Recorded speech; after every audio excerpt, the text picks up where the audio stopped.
Dear audience, अस्सलाम वालेकुम।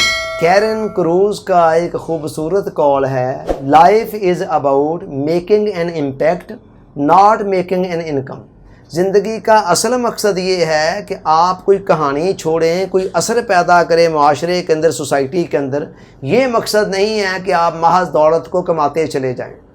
ज़िंदगी का असल मकसद क्या है कि आपको कोई कहानी छोड़नी चाहिए, कोई माशरे के अंदर आपके होने की वजह से कोई इम्पैक्ट पड़ना चाहिए।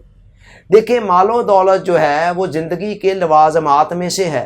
इसके बगैर आप ज़िंदगी के सफ़र को जारी नहीं रख सकते हैं। ये हमारी ज़िंदगी की इंतहाई अहम ज़रूरत है और इसके बगैर गुजारा ही नहीं है। मगर मसला ये है कि मालो दौलत ज़िंदगी का एक तकाज़ा तो है, मगर ये ज़िंदगी का मकसद नहीं है। ज़िंदगी का मकसद कुछ और है। ज़िंदगी का मकसद ये है कि इंसान अपनी ज़ात के खौल से बाहर निकल कर मादियत के दायरे से ऊपर उठकर इंसानियत के लिए सोचे, फलाह माशरा के लिए सोचे और दूसरों की बेहतरी फलाह बहबूद के हवाले से सोचे। मियाँ मोहम्मद बख्श साहब का क्या खूबसूरत शेर है कि लख हज़ार बहार हुसंदी अंदर खाक समानी, अजई प्रीत लगा मोहम्मद जगते रवे कहानी। कि बंदा जग पर कोई कहानी छोड़कर मरे, कोई ऐसा काम करके मरे कि मरने के बाद लोगों की याददाश्त के अंदर वो जिंदा रहे और अपनी कब्र के अंदर भी जिंदा हो। आम लोगों का हाल क्या है?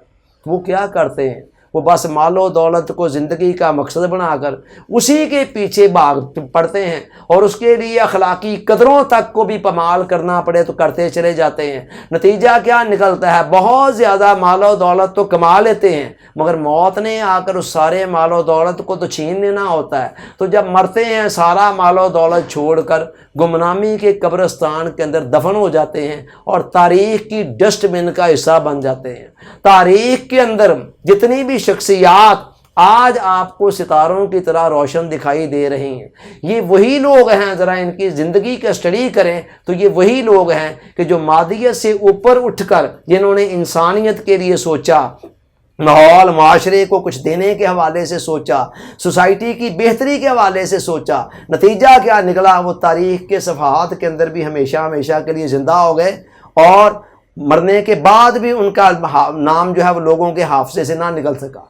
यही बात कैरन क्रूज कह रही है कि ठीक है, मालो दौलत को भी कमाना होगा, ये भी एक ज़िंदगी का हिस्सा है, मगर ज़िंदगी का असल मकसद ये नहीं है। असल मकसद ये है कि आप कोई ऐसा काम कर जाएं कि आपके मरने के बाद भी वो लोगों को नफ़ा दे रहा हो, माहौल के लिए, सोसाइटी के लिए किसी ना किसी खैर और बेहतरी का बायस बन रहा हो, जिसको इस्लाम के अंदर सदका जारिया कहा जाता है।